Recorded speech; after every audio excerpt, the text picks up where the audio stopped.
وبتبدأ بقى الحلقة 19 من مسلسل الحشاشين في قلعة ألمون، واللي نشوف كده زي ما نهينا في الحلقة اللي فاتت إن بيكون حسن الصباح معاه يحيى، واللي بيطلب إن ابن سيحون إن هو يجيله. عشان أول بقى ما يدخل ابن سيحون واللي يقول له أوامر سيدنا، يبص كده واللي يشوف يحيى، واللي نشوف برضه الخض على ابن سيحون، ونشوف برضه نظرات يحيى ليه. لكن ساعتها بقى حسن الصباح اللي يسأل يحيى أنت تعرف حبيبنا ابن سيحون، واللي ساعتها بقى يحيى يقول بشكل غريب جدا إن هو أول مرة يشوفه. عشان ساعتها يسأل برضه ابن سيحون نفس السؤال، وابن سيحون برضه في تردد يقول نفس الإجابة إن هو أول مرة يشوف يحيى. عشان ساعتها حسن الصباح يقول لهم إن هما الاتنين هيحبوا بعض، وإن الحاجة دي هتبقى حاجة مشتركة ما بينهم. عشان نشوف بعدها إن حسن الصباح بيؤمر يحيى إن هو يروح ويستريح، وبعديها بقى اللي يقف كده مع ابن سيحون واللي يقول له إن هو ما يعرفكش. عشان كده نشوف إن حسن صباح لما بيمشي ويسيبه نشوف نظرات الشك كده على ابن سيحون، اللي هو شاكك في حاجة بتحصل من وراه، أو إن هو مش فاهم إيه اللي بيحصل بالظبط. عشان بقى بعديها على طول كده اللي نشوف ان ابن سيحون بيبقى قاعد مع برزق، واللي برضه بيكرر له نفس اسئله الحلقه اللي فاتت، سيدنا عايز ايه بالظبط. واللي ساعتها بقى وهم قاعدين يتكلموا بيتهم حسن الصباح بالجنون. عشان ساعتها برزق هو اللي يتضايق واللي يقول له انت بتتهم سيدنا بالجنون، وان انت كده بتقول كلام ممكن اقول يطلعك انت خايف.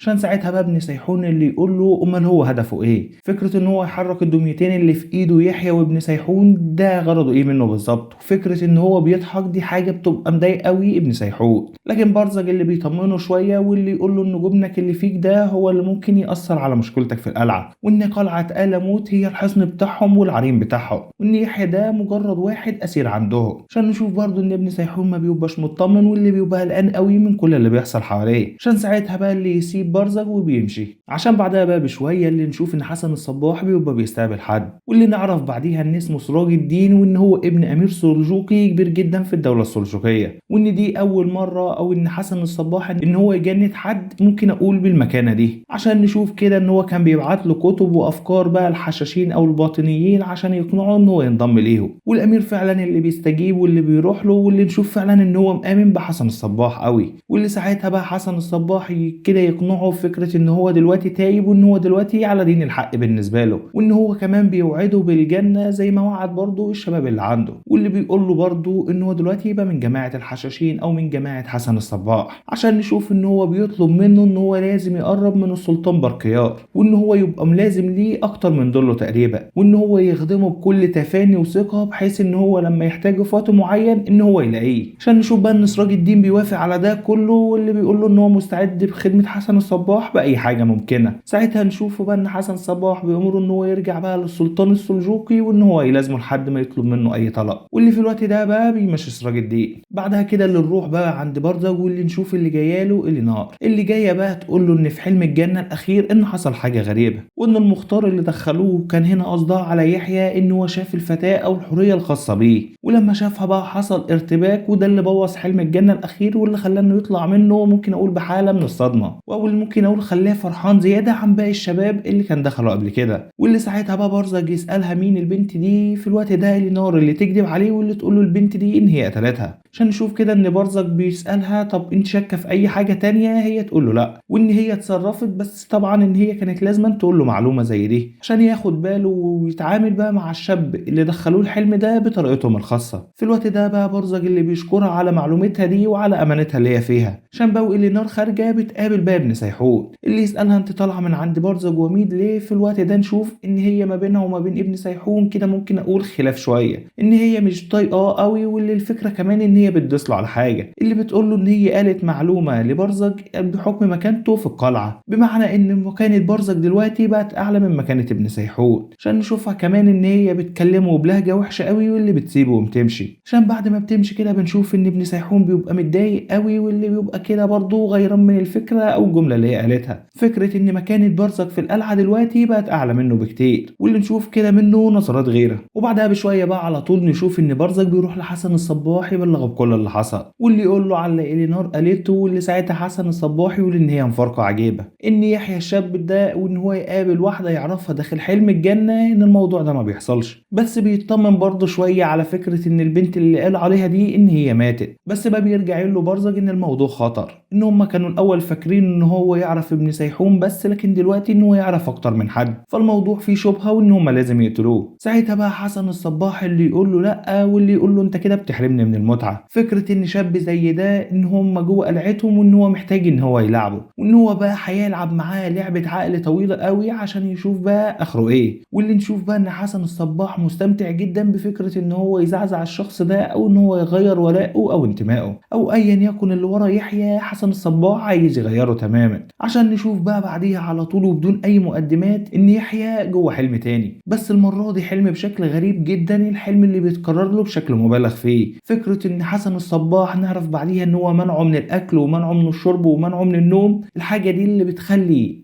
يحيى حاسس بهلاوس كتير، غير طبعا نبتة الحشيش اللي بتتحط له. واللي نشوف بقى ان حسن الصباح اكنه بيسهر في احلامه، بيقول له بقى افكار، واللي اكنه بيطمنه، واللي اكنه بيقول له ان هو اللي ايه موجود عشان يطمنه ويدخله الجنة. بيلعب معاه لعبة طويلة قوي، لعبة ذكاء مش طبيعية خالص، عشان نشوف بعدها ان يحيى بيروح لحسن الصباح الأوضة بتاعته، واللي نشوف بقى الكلام بيدور ما بينهم، وان فكرة حسن الصباح يقول له ان هو عايز يدخله الجنة لكن الشيطان عايز يدخله النار. فيا ترى بقى انت هتتبع مين فيهم؟ واللي يقول له يا ريتك تتبع اللي هيدخلك الجنة. اللي هو من الاخر كده هو بدل يحيى بشخصية تانية خالص، شخصية لحد دلوقتي مش مفهوم لها اتجاه. يا ترى يحيى هيقدر فعلا ان هو يكمل ضده، ولا هو خلاص وقع كده؟ عشان بعدها بشوية بقى نشوف إن برزق بيبقى واقف مع يحيى، واللي ساعتها يحيى بيقول له إن هو مستني أوامر سيدنا للمهمة اللي هو هيعملها. وقتها بقى برزق اللي بيقول له إن هو جاي له بأوامر من سيدنا، إن هم شاكين في الشابين اللي دخلوا معاه اللي هم الاتنين أصحابه، وإن هم محتاجين إن يحيى هو اللي يتابعهم بنفسه، وإن هو اللي يرفع تقرير عنهم. من الآخر كده هم كده بيشوفوا فكرة ولائه هيبقى عامل إزاي، اللي هو أكيد صحابه برضه متراقبين قوي من حد تاني، وإن هم هيشوفوا تقرير يحيى هيكون سليم ولا لأ، عشان يشوفوا درجة ولائه ليهم واخلاصه ليهم، وفكره او لعبه حسن الصباح وصلت معاه لفين. واللي ساعتها بقى بنشوف ان يحيى هو كمان بيوافق على ان هو يعمل كده، واللي بقى بتنتهي معانا الحلقه على كده. اللي اتمنى ان الحلقه تكون عجبتكم، واتمنى اكتر ان انت تكون عملت لايك للحلقه. لو انت مش مشترك معانا في القناه يا ريت تشترك، واشوفك بقى في حلقه جديده وملخص جديد. سلام.